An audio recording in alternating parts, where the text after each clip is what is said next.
So today we're looking at a dash camera from a company called Vantrue. It's their OnDash X4S, and that's coming right up.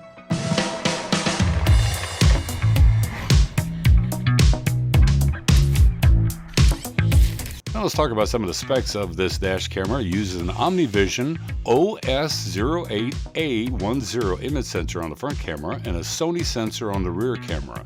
It has a Novatech NT96670 chipset capable of 4K at 30 frames per second for the front camera and 1080p 30 frames per second for the rear. By the way, product links are in the description below if you want to check out this dash camera. It has a 3-inch IPS display that's very easy to see during the daytime.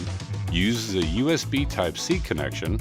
The front lens has an f1.7 aperture with a 131-degree field of view, and the rear camera has an f2.0 aperture with the same field of view.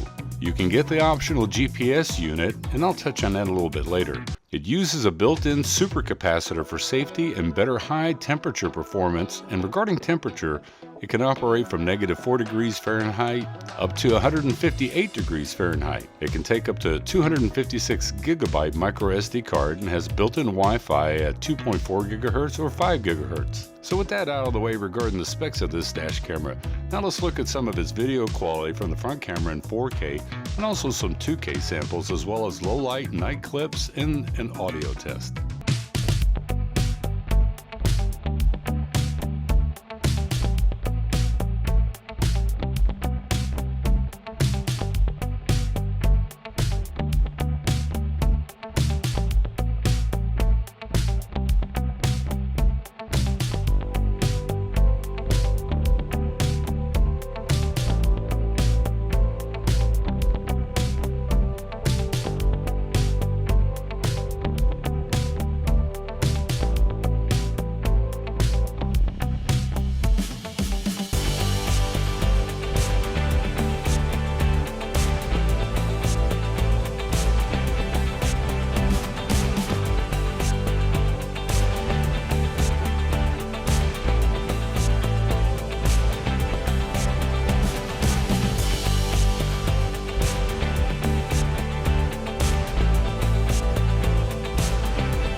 Alright, a quick little audio test with this Vantrue dash camera.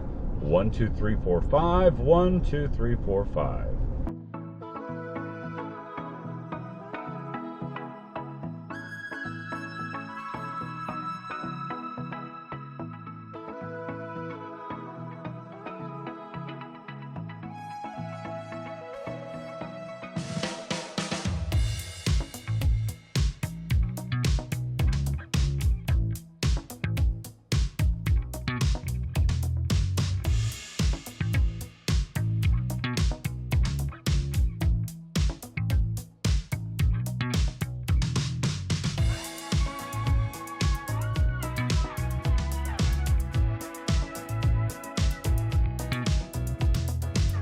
Now, pros on this Vantrue dash camera is that it has a very good build quality. It's nice that the power cable uses a USB Type-C and it has the extra USB Type-A for charging your phone.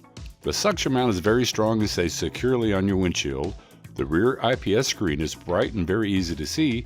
It has decent image quality from the front and rear cameras, good audio from the built-in microphone.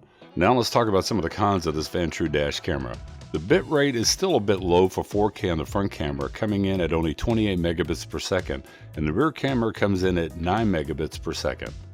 And that's kind of evident from the image quality with blocking and color banding that you see in the skies. Now, license plates at night are very difficult to read unless you see it at just the right angle, and the low light footage is not as good as I would have expected from an f1.7 aperture. No included GPS module. Now, you would think that for $249 that they would include the GPS module, and honestly, even if they did include it, I still think that this camera is just a little bit overpriced. I'm not saying it's a bad dash camera, I'm just saying it's an okay average dash camera. With that being said, I'll catch you in the next review.